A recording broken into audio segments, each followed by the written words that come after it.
Sa aking live, ang isang tanong ay, yun po bang caregiver pilot na bubuksan ngayon, yan po ba ay one time lang, isang taon lang po ba yan? Or gaano ba yan katagal?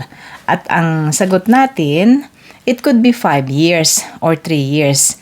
Meron kasing ibang mga pilot program na nagra-run for 5 years. Normally, 5 years. Ito'y parang paraan para makita ng Canada kung maganda ba ang programang ito. Nakikita nila doon kung dapat ba itong ituloy, gawin itong isang permanenteng programa, or will it stay as a pilot program.